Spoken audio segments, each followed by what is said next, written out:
Episode की शुरुआत में हम अगले दिन का सीन देखते हैं जहाँ पर एक मास्टर जो था वो ऐसे ही सेक्ट में घूम रहा था। घूमते हुए सेक्ट के तालाब के पास आ गया होता है, लेकिन जो चीज वो तालाब में देखता है ना उसके होश उड़ जाते, वो एकदम पगला चुका था क्योंकि तालाब के अंदर उसी पीक मास्टर की लाश के चीथड़े पड़े हुए थे। चारों तरफ तालाब में खून ही खून होता है और अलग अलग बॉडी पार्ट तालाब में पड़े हुए थे। इसी पीक मास्टर को तो कल के दिन मास्टर जेनर ने एक ही बार में मारा था। वो चिल्ला चिल्ला कर सभी को यहाँ पर बुला लेता है। एक पीक मास्टर की जान जा चुकी, न जाने किसने यहाँ पर उन्हें मार दिया। देखते ही देखते पूरा सेट उठकर वहाँ पर आ चुका था। सभी लोग यहाँ पर देखने के लिए आए होते कि आखिर इस पीक मास्टर को कौन ही मार सकता है। जितने भी लोग वहाँ पर आए हुए थे वो ये कह रहे थे कि देखो कोई आउटसाइडर यहाँ पर आकर किसी भी पीक मास्टर या फिर इस सेक्ट के किसी भी मेंबर की जान नहीं ले सकता, क्योंकि जब भी कोई आउटसाइडर एंट्री मारता है ना सेट के अंदर तो हमारे सेट के ऊपर एक फॉर्मेशन लगा है जो आउटसाइडर को बहुत अच्छे से पहचान लेती है। कोई भी आउटसाइडर घुसा होता और पीक मास्टर की जान लेने की कोशिश किया होता तब तो वो फॉर्मेशन एक्टिवेट हो जाता, लेकिन फॉर्मेशन एक्टिवेट नहीं हुआ है। इसका मतलब साफ है कि इस सेक्ट का ही कोई ऐसा इंसान है जिसने यहाँ पर पीक मास्टर की जान ली है। लेकिन सेक्ट में ऐसा इंसान कौन हो सकता है जो यहाँ पर पीक मास्टर की जान ले ले? पीक मास्टर ने उसका क्या बिगाड़ा होगा? पीक मास्टर की जान लेना कोई नॉर्मल मैटर नहीं है, ये मैटर बहुत ज्यादा बड़ा होने वाला है। देखते ही देखते कई सारे मास्टर और बाकी सारे जो पीक के मास्टर थे वो सब यहाँ पर इन्वेस्टिगेशन करने के लिए आ चुके थे ताकि देखा जा सके कि कौन यहाँ पर इस पीक मास्टर की जान ले सकता है। काफी देर तक के तलाशी लेने के बाद भी उन्हें वहाँ पर कोई क्लू नहीं मिलता कि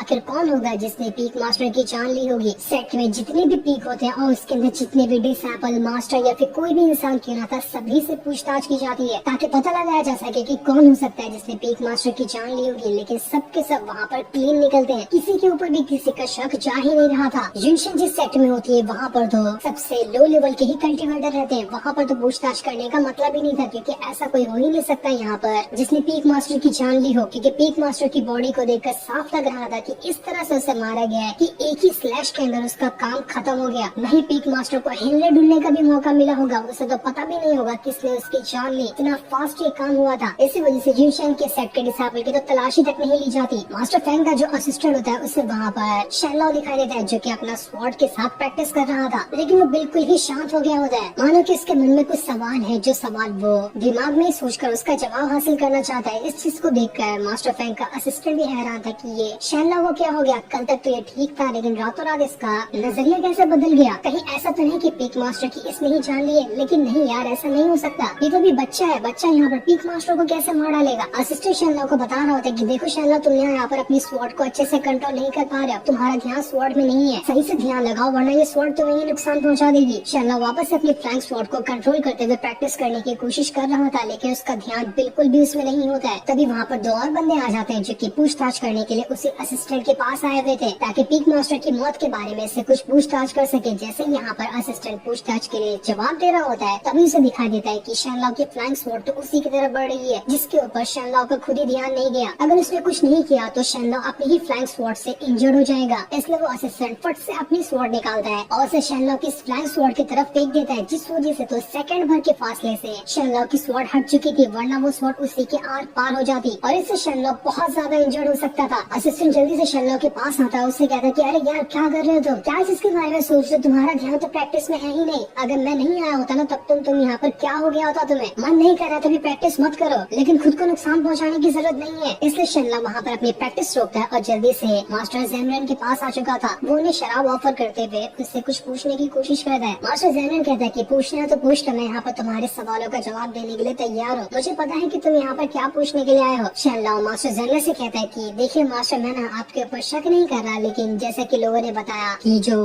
पीक मास्टर मरा है उसे सिर्फ एक ही स्लैश के अंदर खत्म कर दिया गया। उस तरह के हेवन स्लैश टेक्निक का इस्तेमाल ना हमारे सेक्टर में बहुत ही कम मेंबर है जो करते हैं, क्योंकि इसे सीखना बहुत ज्यादा मुश्किल है। लेकिन मैंने आपके मुंह से एक बार सुना था कि आप हेवन स्लैश टेक्निक में बिल्कुल मास्टर हैं। तो देखिए मैं फिर से आपसे कह रहा हूँ कि आपने उस पीक मास्टर को तो नहीं मारा होगा, लेकिन तब भी क्या आपको ऐसा लगता है कि आपकी तरह कोई और होगा जिसके पास वो हेवन स्लैश टेक्निक होगी? क्योंकि असल में मैं कल रात ना आपसे मिलने के लिए आया था जिस टाइम पे पीक मास्टर की जान गई थी, लेकिन आप इस घर में थे ही नहीं, इसलिए मेरा थोड़ा सा शक गया, लेकिन आप कहेंगे तो मैं आपके ऊपर से शक हटा दूंगा। मास्टर जेनरन कहता है कि देखो यहाँ पर मैं ना तुमसे कुछ छुपाना नहीं चाहता, जिस शक का तुम लेकर यहाँ पर आए हुए हो ना, हाँ वो तुम्हारा शक बिल्कुल सही है, मैं ही वो इंसान हूँ जिसने हेवन स्लैश टेक्निक का इस्तेमाल करते हुए उस पीक मास्टर की जान ली। ये सुनकर तो शैनलाओ के पैरों तले जमीन खिसक जाती कि बाप रे, सच में मास्टर जेनरन ने ही उस पीक मास्टर की जान ली है। मास्टर जेनरन बताता है कि देखो शैनलाओ, अगर तुम्हें अच्छा नहीं लग रहा ना कि तुम इतना बड़ा मेरा सीक्रेट नहीं छुपा सकते, तो तुम चाहो तो जिससे चाहो बता सकते हो कि हाँ मैं ही वो इंसान हूँ जिसने पीक मास्टर को मारा है। तुम्हारा सबसे खास दोस्त तो तुम्हारा मास्टर फेंगी है ना, तुम उसे ही जाकर बता दो। उसके बाद जो भी होगा मेरे साथ मैं वो उसे झेलने के लिए तैयार हूँ, लेकिन तुम खुद के ऊपर इतने बड़े सीक्रेट का बोझ मत डालो, इससे तुम्हारी कल्टीवेशन में भी असर पड़ेगा और तुम प्रैक्टिस में भी ध्यान नहीं दे पाओगे। लेकिन शहनाज मास्टर से कह रहा होता है कि नहीं मास्टर, मैं ऐसा नहीं करूंगा, आपने मेरे पर बहुत एहसान किया है, तो मैं ये आपका सीक्रेट हमेशा अपने पास रख सकता हूँ। मैं किसी को नहीं बताऊंगा कि आप ही वो इंसान थे जिसने पीक मास्टर को मारा है। लेकिन मुझे समझ नहीं आ रहा कि आपकी ऐसी मतलब क्या ही बहस हो गई थी जिस वजह से आपने पीक मास्टर की जान ले ली। क्या वो अच्छा इंसान नहीं था? क्या वो कुछ गड़बड़ कर रहा था? मास्टर जय ने कहता हाँ ऐसा ही कुछ समझ लो कि वो अच्छा इंसान नहीं था और बिना वजह किसी की जान लेने वाला था, तो मैंने उसके किए का फल उसे ही दे दिया। ये सुनकर शैला वहाँ पर थोड़ा सा घबरा जाता है कि मास्टर जेनन के पर मैं आंख बंद करके भरोसा करता हूँ। मास्टर जेनन भी तो अच्छे इंसान होंगे ना, कहीं ये फैसला मुझ पे भारी ना पड़ जाए। लेकिन नहीं, मैं मास्टर जेनन पे कभी भरोसा नहीं तोड़ सकता, वो अच्छे इंसान ही है। अगले दिन जिन शेनोस के सेट के जितने भी डिसाइपल होते हैं उन सभी को स्वॉर्ड चलाने की प्रैक्टिस कराई जा रही थी, इसलिए वो सारे लोग वहाँ पर अपनी स्वॉर्ड को चलाने की प्रैक्टिस कर रहे होते हैं। प्रैक्टिस करने के दौरान उन्हें सामने से मास्टर जेनन जाते हुए दिखाई देता है, जिसने अपने हाथ में सेब की टोकरियां ली थी और वो टोकरियां लेते हुए पहाड़ की तरफ ही बढ़ रहा था। सारे लोग मास्टर जेनन को देखते हैं और कहते हैं कि अरे मास्टर जेनन क्या पहाड़ पर स्वॉर्ड निकालने के लिए जा रहे हैं, क्योंकि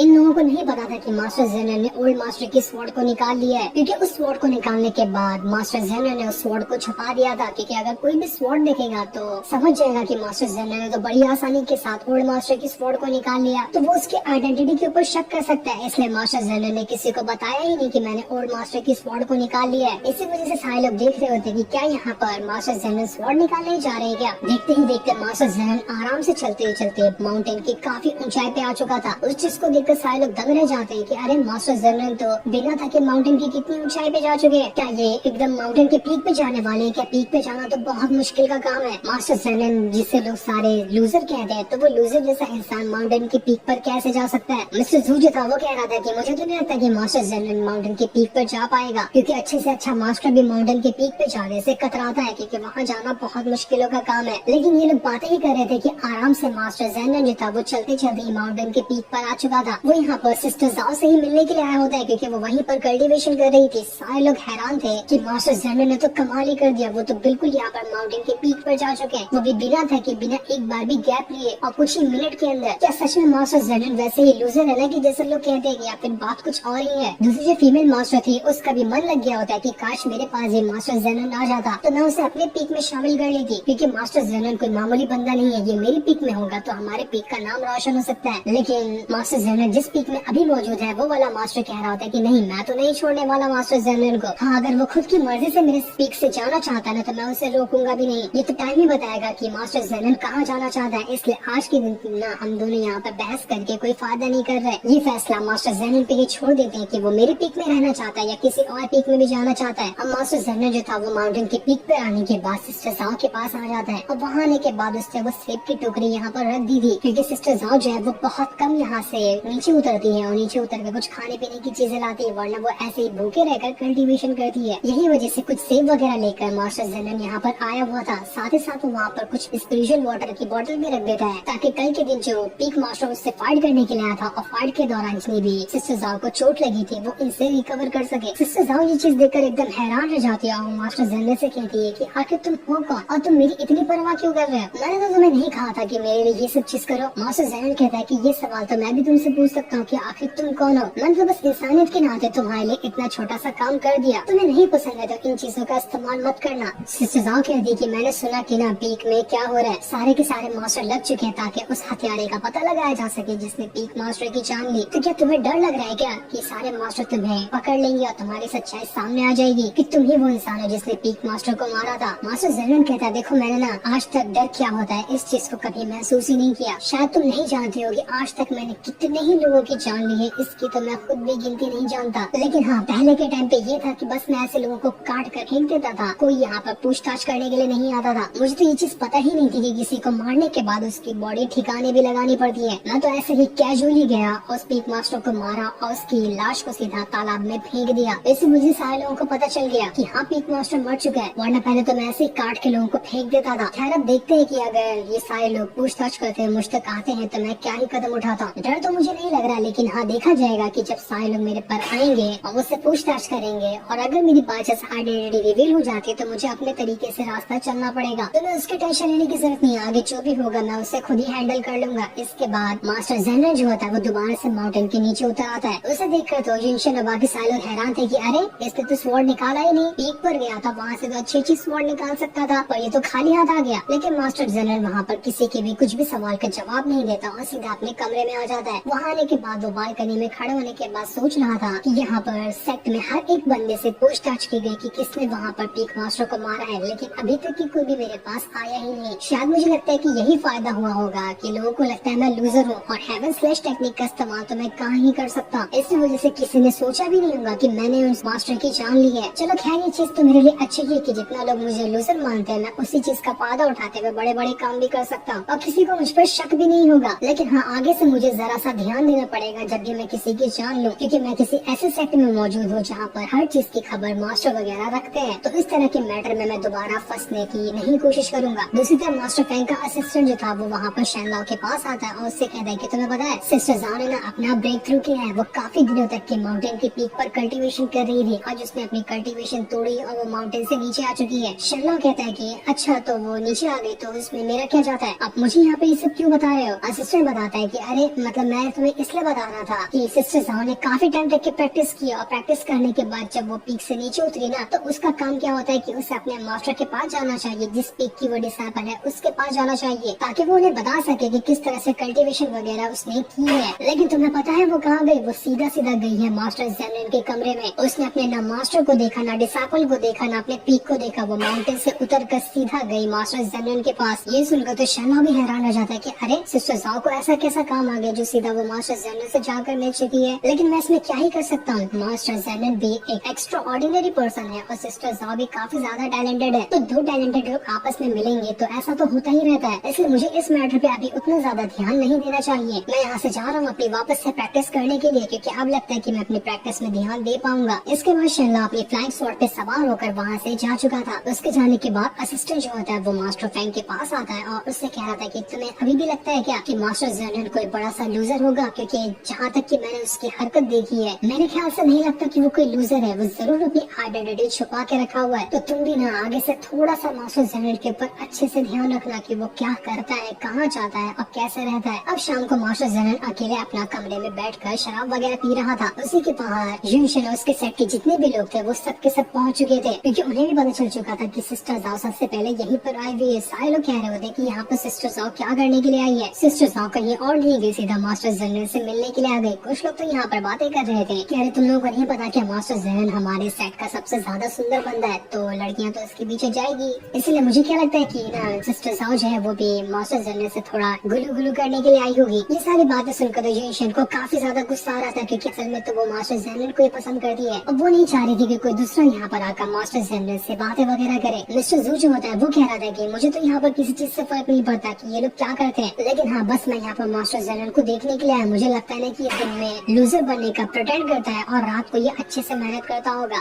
तभी तो ये बिना झिझक के एक ही सांस के अंदर सीधा माउंटेन के पीक पर पहुँच गया। मैं ना कैसे भी करके इसकी असली आइडेंटिटी बाहर निकाल कर ही रहूंगा। तो वही मास्टर जेनर जो होता है वो सिस्टर जाओ से कहता है मुझे पता है तुम यहाँ पर मुझसे कुछ पूछने के लिए आए, अगर तुम्हें मुझसे कुछ पूछना है ना तो उसकी फीस लगेगी। और फीस क्या है कि जल्दी से मेरे एक बढ़िया सी शराब बना कर दो, मैं उससे पीते पीते तुम्हारे सवाल का जवाब दूंगा। लेकिन सिस्टर जाओ कहती है कि नहीं बना कर देने वाली, मैं ऐसे ही तुमसे सवाल पूछने के लिए आई हूँ, तुम्हें मेरे सवाल का जवाब देना होगा।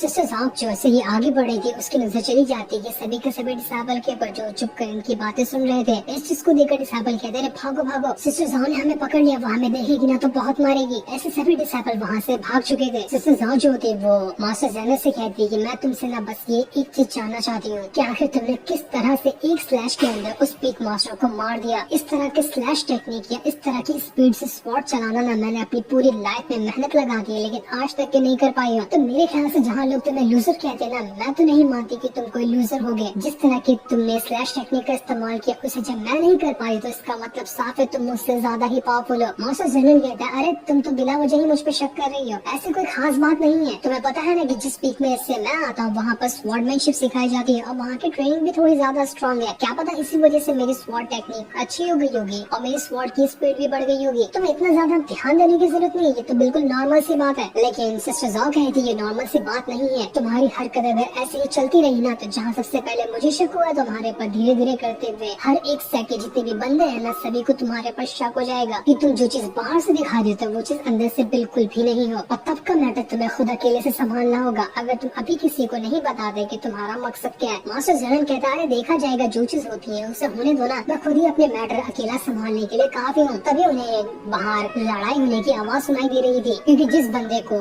अंडरवर्ल्ड के लोगों ने कैद करके रखा था स्पिरिचुअल वुड छुटाने के आरोप में, वो अंडरवर्ल्ड से बाहर निकल कर भाग आया होता है। बाहर आने के बाद तो वो सभी के ऊपर हमला कर रहा था। इस वजह से कुछ मास्टर वगैरह वहाँ पर आते हैं जो उस बंदे को रोकने की कोशिश कर रहे थे, लेकिन वो बंदा काफी ज्यादा भड़का हुआ था। वो कैसे भी करके खुद को छुड़ा कर यहाँ से भागना चाहता है। उसकी पावर इतनी ज्यादा स्ट्रॉन्ग थी कि यहाँ पर पूरी तबाही मच जाती है। सभी के सभी डिसेबल वगैरह वहाँ से भाग कर अपनी जान बचा कर जाते हैं, और जितने भी पीक मास्टर थे वो सब यहाँ पर आ चुके थे ताकि उस बंदे को पकड़ कर उसकी जान ले सके कि उसने भागने की यहाँ पर कोशिश कैसे की। लेकिन जितने भी पीक मास्टर यहाँ पर आए हुए थे वो बंदा अकेले ही उन सभी पीक मास्टर को संभाल रहा था। मानो कि ये बंदा काफी ज्यादा स्ट्रॉन्ग है, कोई भी पीक मास्टर उसके सामने टिक ही नहीं पाता। और हर एक पीक मास्टर को उसने एक एक बार करते हुए उठा उठा कर फेंकना शुरू कर दिया था। जब सभी देखते हैं कि यहाँ पर पीक मास्टर तो कुछ भी नहीं कर पा रहे हैं और ये बंदा सभी पीक मास्टर की एक एक करते हुए जान ले लेगा, तब वहाँ पर आता है अंडरवर्ल्ड का पीक मास्टर जो कि बहुत ही ज्यादा लंबा आदमी है। उसने वहाँ पर आते हुए ही अपने अंडरवर्ल्ड की डिवाइन स्वॉर्ड को बाहर निकाल लिया था, जो कि पूरी तरह से आइस से बनी होती है, और वो इतनी बड़ी थी कि आधा सेट उससे कवर हो रहा था। वो अपनी आइस डिवाइन स्वॉर्ड का इस्तेमाल करते हुए एक ही अटैक उस बंदे पे क्या कर देता, उस बंदे की तो हालत खराब हो चुकी थी।